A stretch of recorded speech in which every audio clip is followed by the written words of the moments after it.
Good morning and welcome to the Monday Call. I'm Stefan Clark, Chief Client Officer at NZ Funds. Retirement can be the start of a new, fulfilling chapter. We have time to do the things that are important to us, but to make the most of it, we need to prepare ourselves psychologically and financially. Nigel Latta recently joined NZ Funds for a roadshow across New Zealand exploring this topic. As a clinical psychologist, author and documentary maker, Nigel has been helping Kiwis navigate life's big questions for over 2 decades. Today we'll be discussing how best to prepare yourself for your golden years and the barriers that humans put up that hold them back. We'll also be covering goal setting and the benefits of getting help in order to achieve those goals, as well as tips for managing the increasingly noisy and chaotic world in which we live. Welcome, Nigel. It's really great to have you here. I'm expecting this session to be a lively and hopefully light-hearted discussion on what is actually a serious topic. So, great to have you here. Yeah, thanks, Stefan. Yeah, hello. Hello. Okay, hey, let's kick off with, I know you've got a new TV show that's just come out. Yeah. Tell us about that and what you've been working on and why it excites you. Yes. In fact, just an hour ago, I was doing the voiceover for the last episode. So that's us now. It's finally all done, which is good. It was a really interesting show about scams and scammers and how prevalent they are, and how vigilant and careful we need to be. And do you know what? It's like one of the big things is. And I'm not saying this just because I'm talking to you, Stefan, but I would never invest money unless I could actually sit down with an actual human in an actual place. I think New Zealanders have lost millions and millions of dollars through online investments. And we talked to one of them, this guy Simon David, and you've just got to Google Term Deposits New Zealand and you find these websites, you log in, or you send them your email details and this guy gives you a call and he sounds very convincing, but he's a total scammer. Big thing about that is it's weird as the world's getting more sort of AI and technology and blah, blah, blah, blah. Brick and tile and actual humans that you actually know from an actual place that you've actually been to, that stuff has just become more and more and more important. Okay, and Simon, did you spoke to Simon? Did you? How did that go? Yeah, just super well. He was very convincing. He's either probably worked in the banking sector or he's just been doing quite a lot of homework because he sounds very accomplished and he sounds very swish. And it's a very sophisticated setup. One of the people that we spoke to who lost $100,000 to this guy, there's even a website where you can log in and it will show you a fake dashboard of your money and the rates and what's going on. He's very good. He wasn't offering, 70% interest. He was offering maybe a couple of points above kind of what most people are offering at the moment. So it was enough to be good, but not too much so that you went, hang on, there's something wrong. He got snippy as we pushed him for verification details about his, about who he was and where he worked and stuff. And that's when it was kind of crystal clear that this guy's not legit because no bank is ever going to get snippy with you because you're trying to verify that they are who they are. So all-round bad guy. He's probably taken millions of dollars from people here. And did you sort of express how you felt about it? Yeah, well, he kind of hung up towards the end of it. And because as we started, he hung up. So he rang back and I left a message. And I basically said, look, Simon, I don't know how you get out of bed in the morning and do the stuff that you do. I don't see how you can feel good about yourself. I'm sure your mum would feel really terrible if she knew what you're doing, unless your mum's a scammer, in which case she's probably super proud. But somewhere in your long lineage of mums, there's got to be a mum that would be disappointed in you all. And if you want to get a different job, instead of stealing people's stuff, give me a ring. And we'll talk through some different careers for you. But so far he hasn't done that. Simon. Okay, hey, Simon isn't why we're here. We're talking about goals and retirement. Yeah. And purpose in life and the stuff that you've spent a lot of time thinking about. And I thought maybe we should, given it's I guess, a topic that has been traversed in the past by a wide range of people. Maybe you could take us through sort of where we're at in making sense of life and goals and purposes, and how you start thinking about that. Yeah, well, it's a strange thing, right? We are kind of future-directed creatures, and research is kind of showing that more and more and more. But one of the things that we're not kind of good at is kind of taking that long-term view. We're not kind of good at stopping and thinking about those kind of far distant horizons, because we get sort of, for a couple of reasons. One, I think a lot of people just find that stuff is like,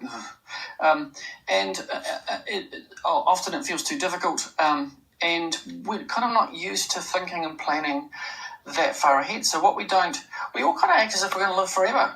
Not to get grim about it, but we're not, And so we all have a certain amount of time that we get to be here, Most of it, about 17 point something billion years, we weren't here for. We get this little bit in the middle. Most of the rest of it, we're not going to see that either. And so it is, I think, really important to be kind of conscious about how you're spending your time and what you're doing here. And most of us, we do that old thing. We act like it's this infinite resource. So we waste it on stuff that isn't important to us. And I kind of tend not to do that now. I'm quite careful about not doing stuff out of a sense of obligation. I always kind of say to people, look, don't ever do anything for me out of a sense of obligation. If you don't want to do it, just don't do it, But so I'm much better at kind of not doing those things. And I used to do that thing that people would do, which is you meet people, they go, oh, we should, have a coffee and talk about this thing. And I used to, we should. Now I'm just kind of more direct, say, look, I'm probably not going to do that. And your project's great, and you're like a super nice guy, but I'm just, I'm busy doing stuff. And when I'm not busy doing stuff, I just want to spend it with, kind of people in my family and do that kind of stuff. So I steer away from obligations, and I think it's important to be more intentional about kind of how you're spending your time and where you're going. And I'm going to take it from all of that and the fact that you're here with me now, that you really want to be here, and that makes me feel good. Yeah. So, yeah. Well, we were hanging out on the road, We're like, we were. We got this thing going.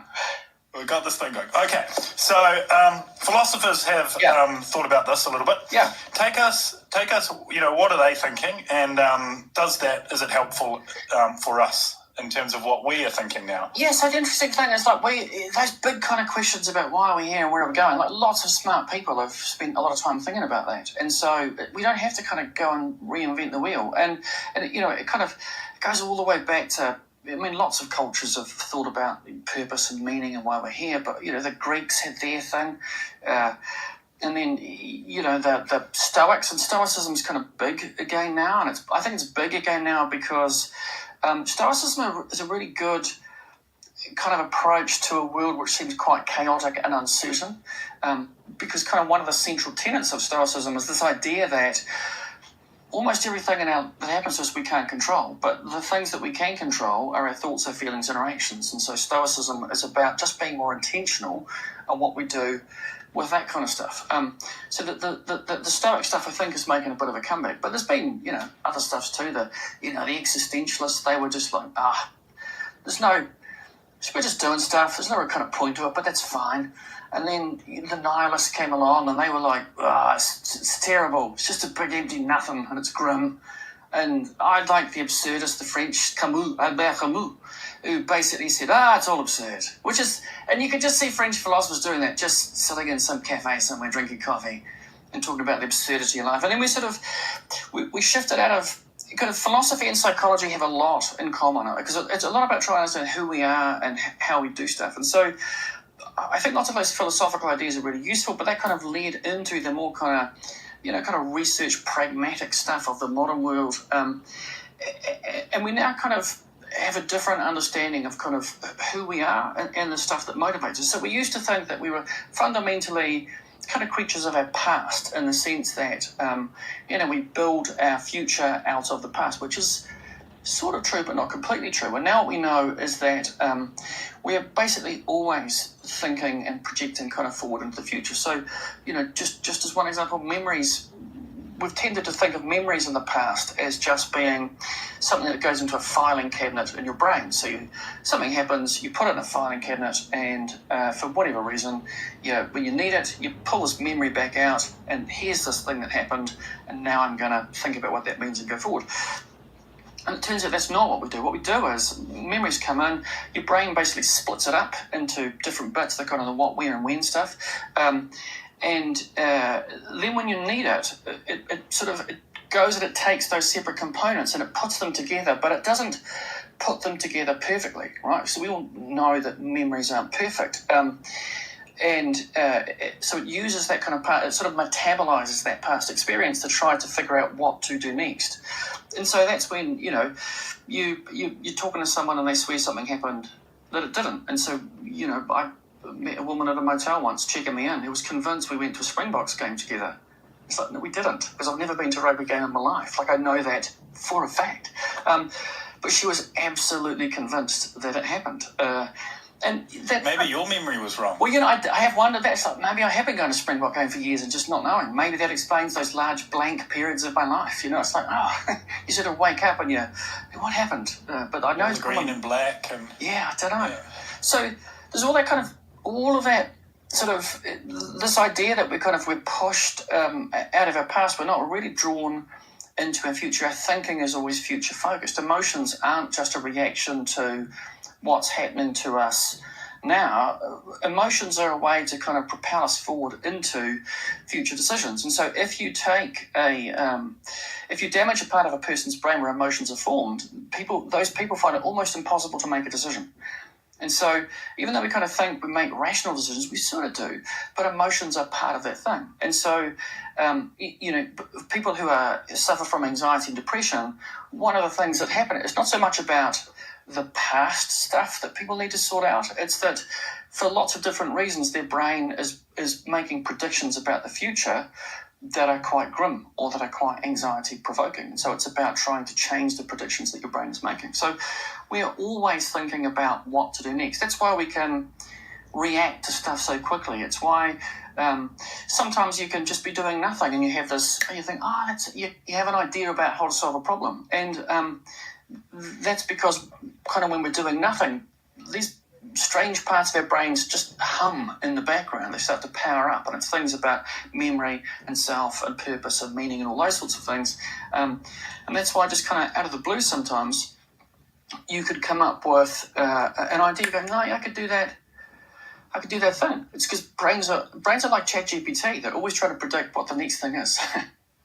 And so all the time our brains are taking in information, and it's aware of the context that it's in. It's taking past experience and it's not recalling it perfectly, but it's kind of breaking it down into bits and finding out if there are any bits in that are useful to help us figure out what to do next.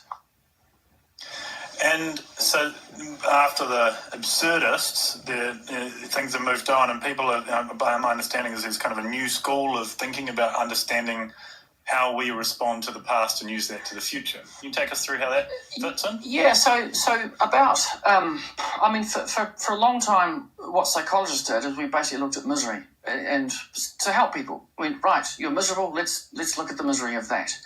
And so people studied misery, things like anxiety and depression and those things, and dug around in it and found out lots of different ways to describe it, and which is fine. And we learned some things. But then this guy, Martin Seligman, he kind of first became kind of famous, I guess, because he came up with this idea of learned helplessness, this idea that, if we have no control over the things that happen to us, we become depressed. But when he became head of the American Psychological Association, he kind of had this idea. He thought, I've been studying misery for a long time, and it's not really getting us anywhere. Let's study happiness. And everybody thought that he was mad. They just thought, what are you talking about? That's a fluffy, nonsensical thing to study. But he went, no, it's a good idea. It's like, rather than looking at what goes wrong, let's look at people where things are going right. Like, what are the things that people do that make life kind of better and easier? And so out of that came positive psychology, which lots of people have heard about. And Seligman is now, one of the most heavily financed researchers in the world. And he's found a whole lot of stuff that is really useful in terms of, the stuff that makes us kind of happy on a day-to-day basis. So not not sort of happy in that bright and buzzy sort of artificially happy way, but happy in that sort of deeper sense of kind of contentment and well-being. And so, and even kind of Seligman's thinking has changed a little bit, because now what they're thinking is they are looking at this basic thing of how humans make predictions about the future, and how basically everything that we do is about metabolizing experience and metabolizing the moment and generating a thing going forward. And so kind of what we know is that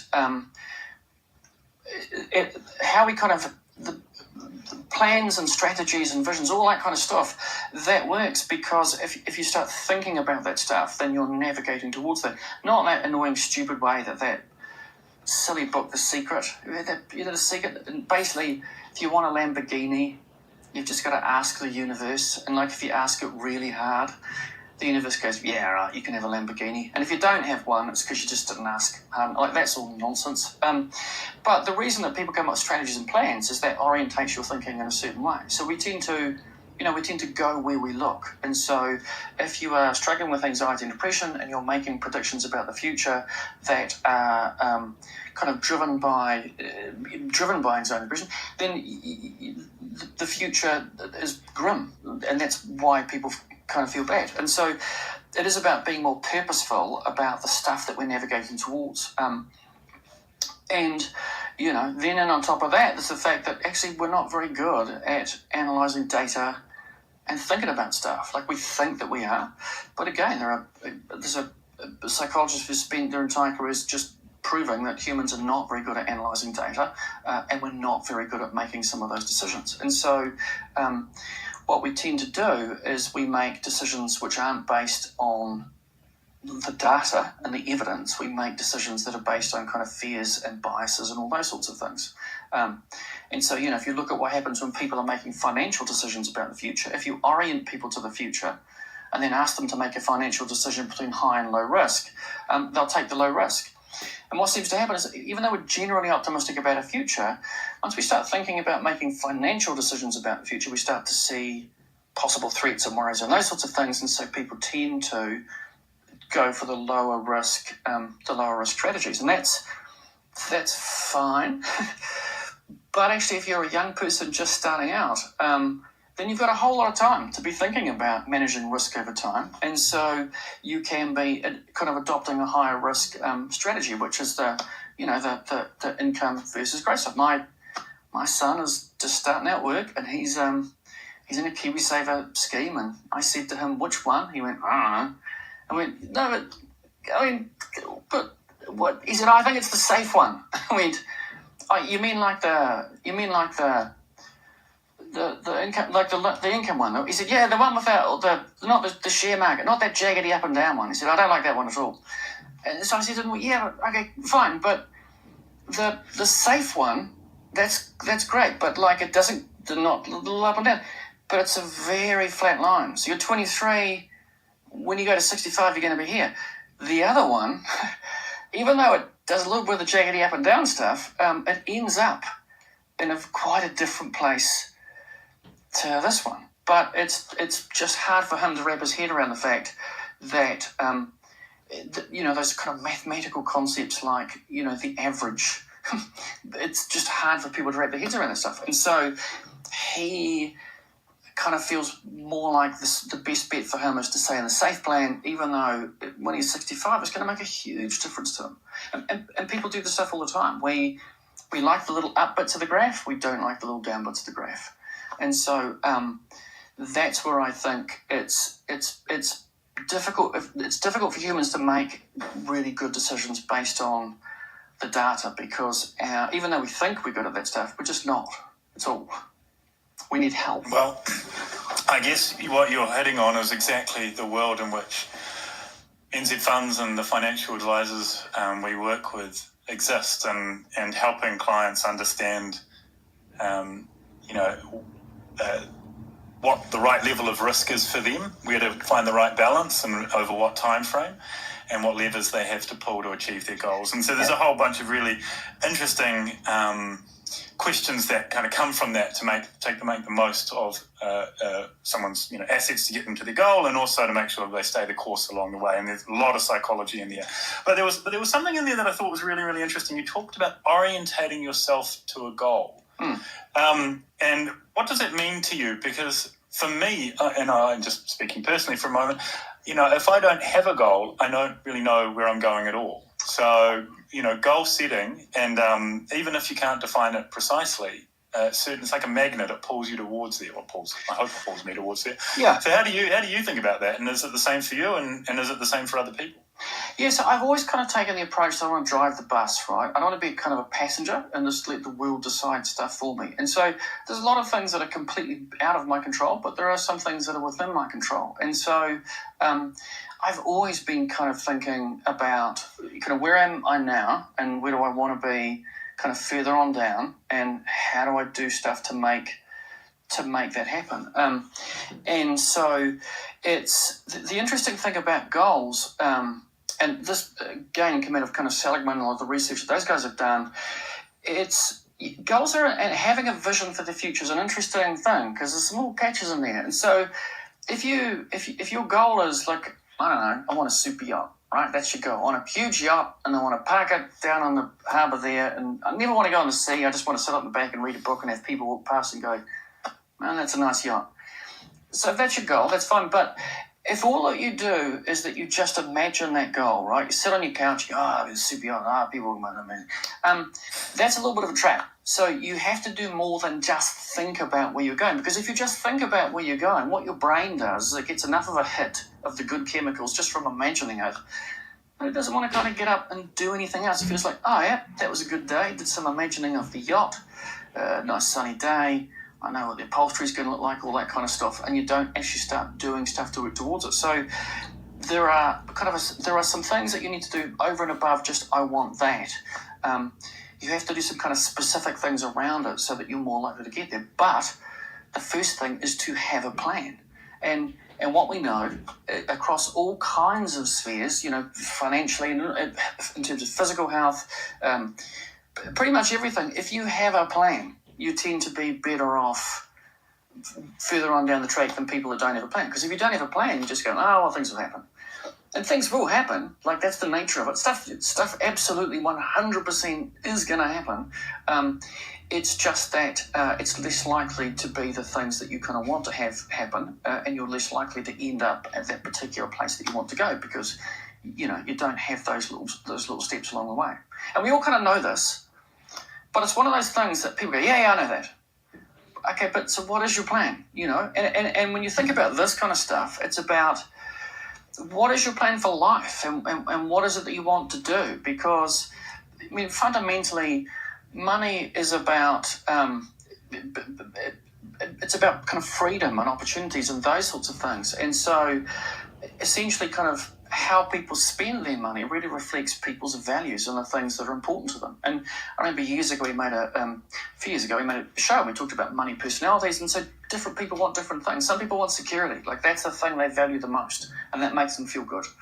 And so what they do is they make a plan, and they kind of build their wealth, build their life, so they have kind of security. For other people, money represents kind of freedom and opportunities. For some other people, it's about the social stuff and being able to kind of connect more with people. But what you do with your money kind of reflects your values. But what we have to do, I think, is to have a plan and just to be aware of how much time do I have, what are the things that are important to me in my life, and what is my plan for getting to those things. Why do you think it is that people they find it so difficult to put into concrete terms what is important to them and then build a plan from there? I think because we've got these Stone Age brains, and for a long time, the plan was pretty simple. Just try not to get eaten. Try to have kids, because by about like your late teens, early 20s, something's eating you. So the notion that we would live for decades and that we would have decades after we retire, that's a very new thing. And so our brains aren't naturally kind of fired up for doing that. We do find it quite hard to think ahead about that kind of stuff. And there've been really interesting things about, when you get people to put an old age filter on themselves, that they then people go, this is going to happen. We did this once for a doco on retirement, and so I spent it's still online, you can find it, this Nigel the old guy, 3 hours getting I have, believe it or not. I know. Yeah. One of my partner's kids, she thought that was an actual picture, and he went, man, what happened to that guy? Like, is he all right? Got to moisturise today or something. Yeah. But, that's confronting, right? You look at that stuff and you go, oh, wow, okay, that's a thing. So even though I was thinking ahead about it, it does... You got to have those little moments of just stepping back and looking, what's important to me, what am I doing? And we all know it.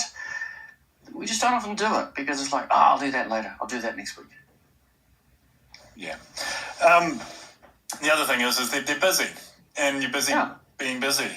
And it feels like the world is getting busier with a lot of stuff going on. And some of the, so how do you, it is a noisier world than it was, or at least I feel like it's a noisier and messier world than it was maybe a decade ago.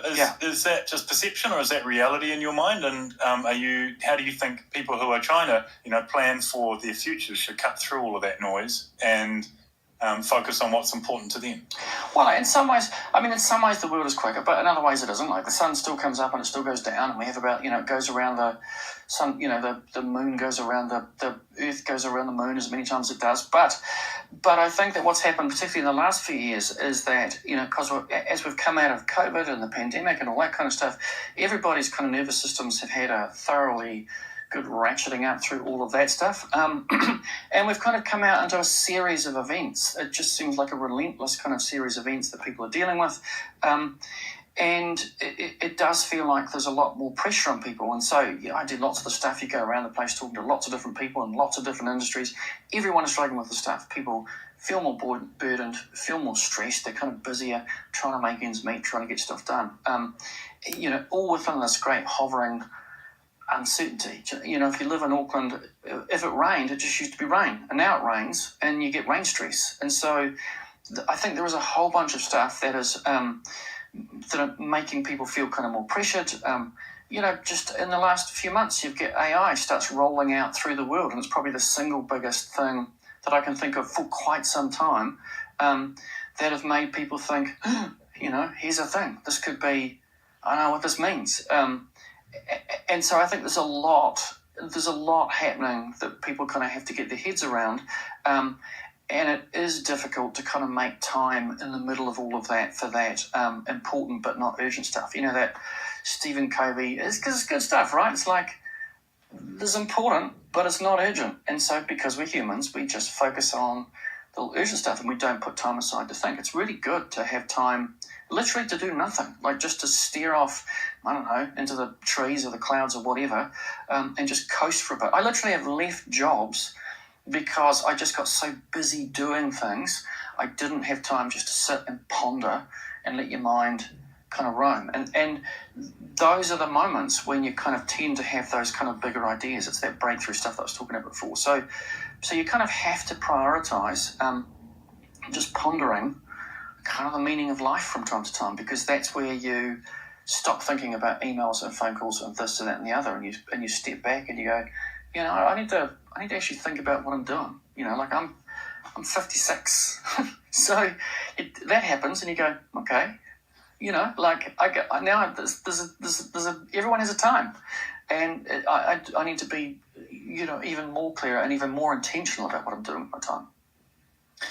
Coaches and support and help from other people to, financially. On the one hand, you've got financial advisor, of course, but in other domains as well, fitness and so forth. How do you think about them and the value they can deliver to orientate people towards achieving things? Yeah, I think there's a lot of, in the world, Jen, there's a lot of people doing coaching stuff, and some of it is just annoying. It's of little worth at all.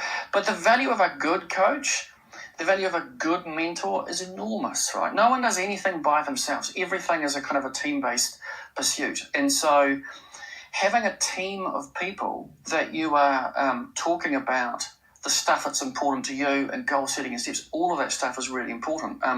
It's one of the things I've seen again and again and again and again throughout kind of my life, but also the organisations that you work with, all that kind of stuff. When you have a good team of people, things just go better. And so the value, I think, of a skilled and experienced advisor is that they can really help you to focus and stay on the path. You don't want fluffy stuff. You want people with a degree of expertise, and you want people with knowledge, and you want people who are going to kind of challenge you and push you around your thinking, kind of hold you to the stuff that's important for you. And so I have always found that some skilled advisor or a skilled coach, you just kind of need that stuff. Like I always have people in my life who play that role in lots of different spheres, whether that be in the kind of personal stuff or kind of business stuff or project stuff. That stuff is just invaluable. You've mentioned time and the importance of it and being cognizant of it a few times. And you also mentioned that you've turned 56. And when we were on the road, one of my favourite discussion points was you exploring what that meant for your future and how much time you had available for the things you wanted to do. Yeah. Do you want to take us through where you got to and the process you went through? Because for me, that was a particularly eye-opening experience. Yeah, like a few years ago, I got asked to do a talk on time management, which literally is the most boring thing to talk about ever. And I don't know anything about time management because I'm terrible at it. Basically, what I do is I muck about until the thing is so close that I get a physical feeling of fear that I may not be able to complete it in a certain amount of time. So I don't know if I don't work under pressure because I only work under pressure. So, I seem like an odd choice to talk about time management. And so I thought, okay. And I said that to them. I said, no, come along anyway. So I thought, okay. So then I thought, all right, how much time have I got? I thought, because if we're talking about time, we should think about time as a finite resource. And so I sat down one night with a little Excel spreadsheet and I Googled the average lifespan of a New Zealand male and went, right, I put that in. And I think it was about 80 point something years at that point. And it was a couple of years ago, but at that point I had something like 30 years left to get the average. I thought, that's pretty good. Yeah, it's okay. That's 3 decades. That's a lot of stuff. But then I thought, I can't just do whatever. Like, there are some things I have to do. So I started taking off time, like, kind of eating, sleeping, cleaning the house, looking for your... I actually calculated how much time I spent each week looking for my phone, which was a lot. I calculated how much time I spent trying to connect up the Wi-Fi because, the kids go, the Wi-Fi is not working. Have you restarted the router? No. Okay. So I acted it. Wait 30 seconds. I know, all that kind of stuff. And by the time you take out kind of cleaning and shopping and all that kind of stuff, I got down to about 2 years left. And I thought, that's pretty good. And then I thought, I haven't taken out work. So then I took out work and it was like minus 1 point something years. I thought, that can't be right. And so then I thought, well, actually, that's an amusing little thing. But at one level, it's actually true. And I actually genuinely looked at that little spreadsheet of things I was spending time on.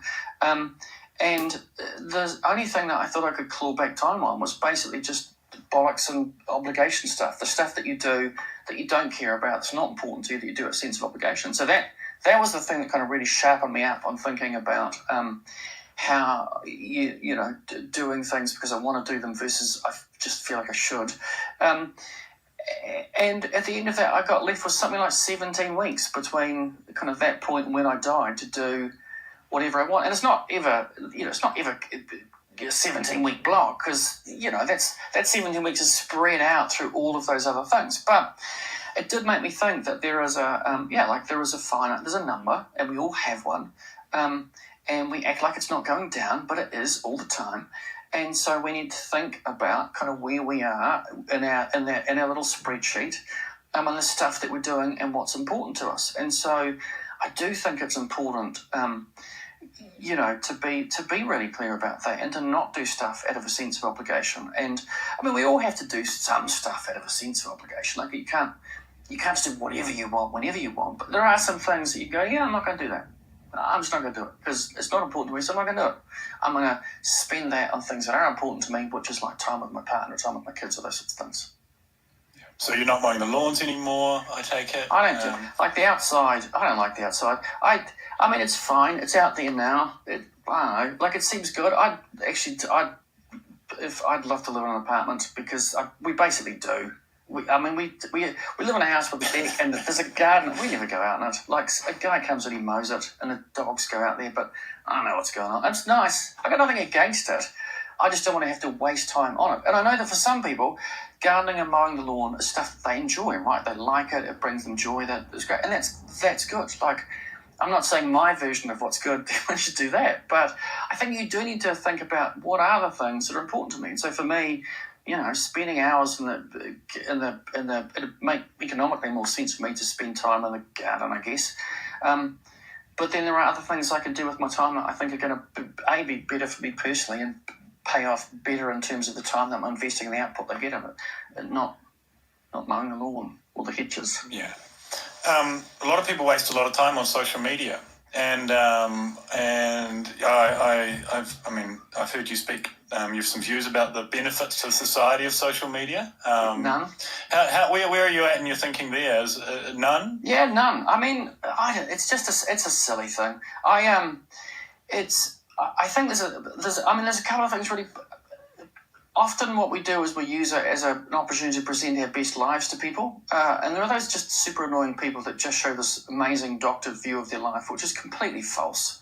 Basically, I think the rule of thumb is the more someone has to work to show how amazing their life is on social media, probably the more stuff they have going on. Do you know what I mean? It's like I would like to spend a year just taking pictures of the average, boring, everyday crap of life. The fact that, I'm working, I've just gone up to the house to make a coffee and here's the empty milk bottle that someone put back in the fridge and now I have to go to the thing and get milk. You're a prominent individual in New Zealand. You could do this and at least have some people following you for a period. Yeah, no, I mean, I know I could, but again, I'm just like, it's an idea that I kind of almost don't care about. It's like, I like the idea of it, but not enough to actually do it, because when it comes to it, I think, why am I even doing that? Like, how is it a good use of this minute of my life that I'm never going to get back to post the stuff? I kind of use Instagram a bit, and mostly I use it when if I go traveling with my son, I put pictures in there, and I always feel a bit weird about that too, but it's the one place I found that actually, for me, I can go back and find those photos rather than other stuff. But I remember a couple of years ago, getting into this Twitter off with Simon Bridges about something, I don't know, and it went on for about 2 or 3 days, and then my partner just said, "What are you doing?" And I went, "Oh yeah, I've become that idiot on Twitter, just yelling backwards and forwards with someone else. Like, what a pointless waste of time that is." So I just kind of don't do any of that stuff. And another thing you should think about, people always go, "Oh, happy birthday, happy 21st, my darling son." That's all a scammer needs. They've got your kid's name, they've got the date of birth, they've got some information from their Facebook profile, and there's a whole bunch of stuff they can go off and do. So think very carefully about how much information you put up on social media. Okay. A lot of people use social media to kind of, as you said, project their perfect self. Yeah. But it also does a bit of harm. Yeah. How do you pull people away from that, or is it or when you're trying to orientate them towards, I guess, pursuing something that's of broader meaning? I think it is. Again, it's about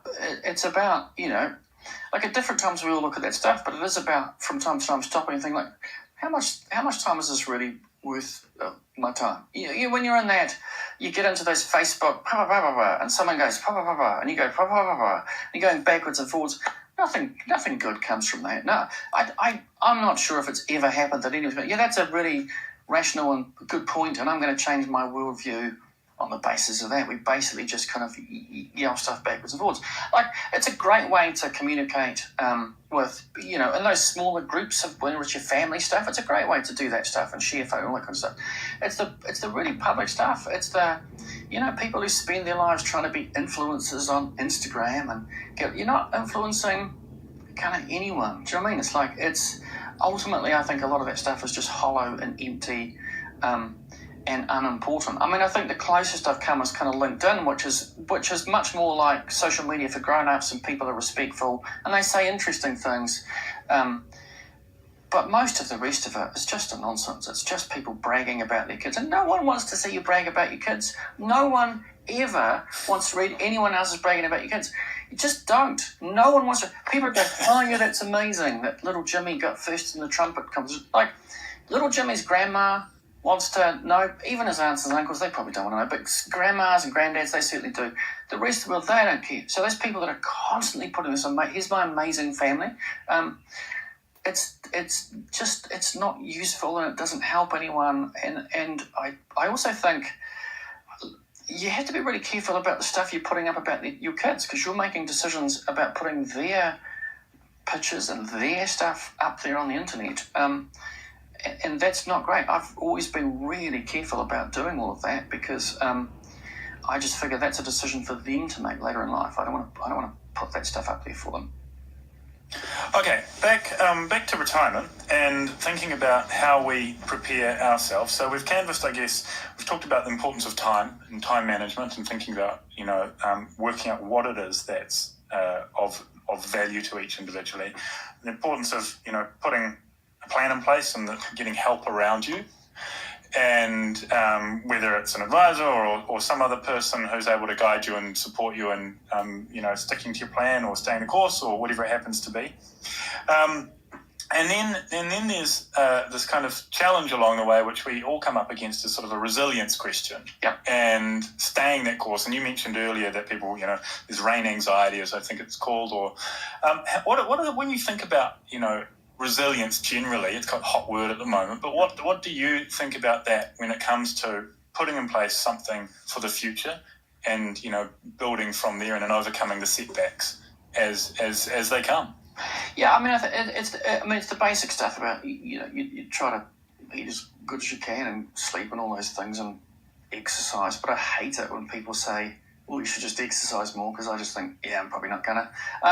For me, it's about doing so. Like, for me personally, I just do some really simple stuff, and I kind of borrow one of the big things of Stoicism, which is just kind of focusing on the things that you can control, and that would probably be like if I had one go-to strategy that I use the most in my life, that's my kind of single go-to thing. And so, at that point, when everything goes wrong, or when everything feels completely overwhelming, or you're just kind of going down the gurgler, it's fine to go down the gurgler and you let yourself do that a little bit, and it's like we all have feelings and that's okay. But at some point you have to think, okay, now what am I going to do? Things have gone wrong, or this terrible thing is happening. What am I going to do? And so you have to think about something. You're going to think about something. You're going to do something. What the Stoics were about is just focusing on the things that you can control, and the stuff that you can control, your thoughts, your feelings, and your actions. And so often when stuff happens and it feels like you just think, oh my goodness, you have your moment, you go, okay, what's the stuff I can control right now? Well, I don't know what to do about this big mess that's just happened. I'm going to just put this down for a second. I'm just going to have a breath. I'm going to go and make myself a coffee. I'm going to sit at the back for a couple of minutes, and then I'm going to go back into this thing. Or I'm just going to do this one email, or this is too hard right now. I'm just going to focus on doing this thing so I have a sense of achievement. One of the things that we do know kind of makes people happy, Seligman talks about this thing called PERMA. So it's about feeling positive emotions. And so that's things like, kind of gratitude and kind of love, those sorts of things. So being grateful for the things in our life. The E of PERMA is about engagement. So doing things, that kind of flow state, doing things that you enjoy. The R is obviously for relationships, because they're really important to us. So spending time with the people that we care about and having those kind of relationships. And the M is meaning. Having meaning and purpose in life, and A is that sense of achievement. So it's positive emotions, sense of a kind of engagement and flow, relationships, meaning, and achievement. And so it's when things all get too much, it's about just pausing, taking a breath, and thinking, okay, all right, what are the things that I can control? Okay, I can't control any of that. I can control what I'm breathing, what I'm thinking, what I'm doing. I can control how I am with the people around me, in this moment. I can control my actions and how I talk to people. I can control that kind of stuff. And when you do that, what you're doing is you're just focusing your resources on things that actually you can make a meaningful difference in. The recession, that's not something that I can do anything about. I could read all sorts of economists talking about what that may or may not mean. It's not going to, there's nothing I can do about it. And I'm not saying you don't be informed about the world at all, but there's a difference between being informed about the world and knowing what's going on and just losing yourself in a great murky pool of all of that stuff. And so I kind of don't do that. When bad stuff happens, I have an awareness of what's happening in the world, but I don't dwell on it and swim about in it. I haven't watched the news for years because I've never watched the news and felt better about the world. So yeah, I tend to think, right, what can I actually control? And I need to focus on that. And it's one of those really simple ideas that we all know. It's a simple idea. Focus on the things that you can control. Lots of companies kind of talk about that in terms of how we do things and all that kind of stuff. But it takes attention and takes practice to do it. It's easy to just get pulled off into things and just kind of react to it and get dragged along and feel down about stuff. It does take intention and practice to go, okay, I'm just going to step back a little bit. That plan that I had, it seems to have all fallen over. I'm going to take a little breath and I'm going to think about what to do next. And sometimes it's nothing, right? Sometimes the plan is right and you just need to let the world correct itself, and other times it is you need to take steps. Yeah. I really like it's on the one hand it's sort of a bit cheesy and I can't but acknowledge that, but on the other hand I really like it because it sets out a bit of a framework, and you can use it to, when you're thinking about something that, a setback that you're trying to overcome, but you can also flip it over and use it to think about what you want to achieve. When am I... Yeah. What are the things that make me in flow, as you said? What are the relationships that are important to me? And if you learn how to articulate all of those bits or those elements, that can help in the context of, say, retirement planning. Even you can go, well, these are the things that I want to spend more time doing rather than avoiding. Yeah, and for me, what it's about is I'm kind of an evidence-based guy, right? Because if I'm going to do something, I want to know that if I do this stuff, it'll actually make a meaningful difference. And what I like about Seligman stuff is there's 20, 30 years there's a ton of research behind that stuff. It's not just some dude on YouTube goes, yeah, you should do this thing. It's not some Instagram influencer saying, hey, you should just do this. It comes out of a really large body of empirical research. And it's not like if you just do those things, it's this instant fix and everything's amazing. But if you do those things on a consistent basis, you are more likely to feel content and happier in your life. And yes, there's all sorts of stressful things that are going on and could go wrong. But if you can't do any of those things, then what you can do is you can think about, in the moment when things are terrible, okay, what positive emotions can I have right now? I can feel grateful about the fact that, I have about my partner and my kids and those relationships. I can feel grateful that I get to do this kind of stuff. There are things, there are always moments where you can pause and you can think, okay, what can I actually do? And for me, I just want to do the stuff that someone's figured out works. If it's just what you think, fine, but just tell me that. If it's just your idea, that's fine. And if it seems right, I might try it. But I'm far more interested in the Seligman stuff because it's like, he's looked at it with a lot of people. Now I know that if I do this, I know that if every night I sit down and I think, and if people are kind of in that, just beginning to struggle with mental health stuff, this won't help you if you're really struggling with it. But if you're in that initial stages of just starting to not feel great, if each night you think, okay, what are 3 things that I can feel grateful for at the end of tomorrow? You just think about those things. Then if you do that over about 3 to 4 weeks, then there is a measurable change in people's well-being. So this stuff actually, it's simple and it works. And that's why I kind of like it too. It's a framework and there are simple things that you can do. And do you employ these in your life? Yeah, so I don't kind of I've certainly with kids and stuff I've talked about the gratitude stuff, and I don't kind of do it in that structure now I must sit down and do these 3 things because I'm just not going to do that. But I do try to spend time thinking about stuff that I should be grateful for in my life, particularly when it feels all starting to feel bad. I think, well, hang on, let's just pause a little bit. What are some things in your life you actually can feel grateful about? Because brains are tricky things, and they do go where you look. And if you look for what's wrong and the things that are terrible and how life is awful, you'll find those things. And if you look for the other things. If you look for what have I got that I can be grateful for, then it's better. And I have to say, I've spoken to a lot of people over my life, and the people who are more content are people who are grateful for stuff. And they're by no means the wealthiest people. They're people who are grateful for relationships and the things that they're kind of doing in their life. And it's not necessarily about the material stuff. It's about, gratitude for people and relationships and achievements and those sorts of things. Yeah. How do you think about humans' capacity to think of, to work in the different time frames? So the long term, we find in our domain, long-term decision making is significantly harder than, what's immediately in front of you. Yeah. Why is that? And, how do we overcome that? I think it really is because we're still using Stone Age brains. Like, we are using a brain that's about 200,000 years old. And it hasn't changed. Pretty much in that, at least in 100,000 years, it hasn't changed. We are certainly using the same brain that people who, lived in caves, 50, 60, 70,000 years ago, it's the same thing. So we've taken this blob, and it's a pretty amazing blob, and we've just used it really well. Like, we've honed it, and we've practiced it, and we've worked out ways to pass that learning on down. And so we are using a really, really old brain to try and get to grips with really complicated things. And we still have all sorts of biases. We have a bias built in our brains to see faces. So that's why if you look at a kid's drawing of a house, window, door, kind of looks like a face. Sometimes you look at a cloud, you think, oh, it looks a bit like a face. And that's because for most of human history, if you looked at something and there was a possibility there was a face in there somewhere, the face was coming to eat you. Like, it was a thing in the jungle that was going to leap out and eat you. So it made sense to go, face, run. So we even have these really basic kind of biases built in.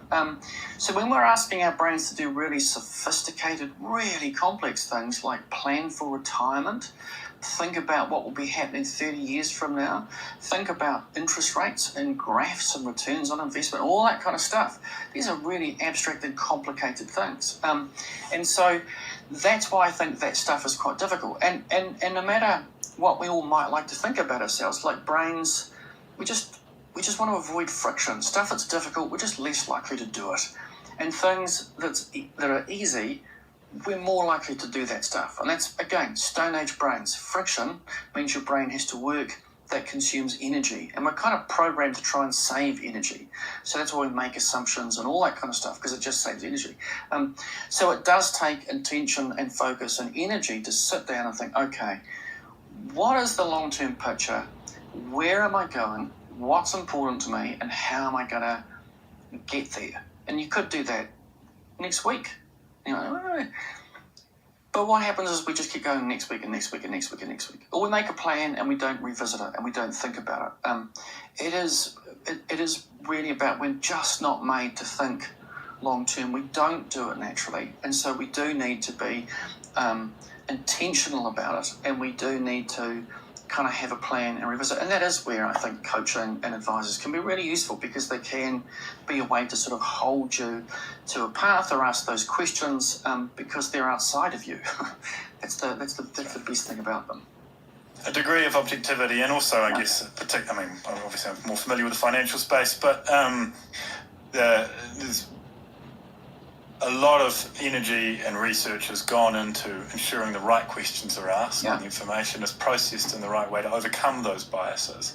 Yeah. And, in markets, for example, there's a whole range of biases that everyone's alive to, that they exist. Whether you can actually overcome them as a human is a whole different challenge. But, we've at NZ Funds, we've written about it quite a few times about how we try to overcome that. And your job and my job is the same thing, right? And so what it's about is your job is to help people with something in their lives and to think about what to do.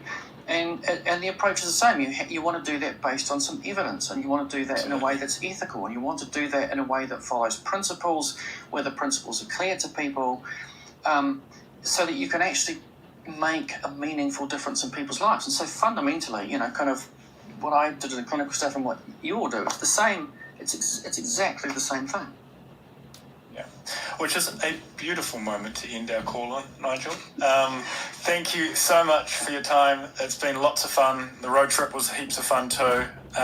So on behalf of everyone at NZ Funds and everyone who participated in those sessions, thank you for joining us. And Yeah, no, thanks, Tim. all the best. It was good fun. It was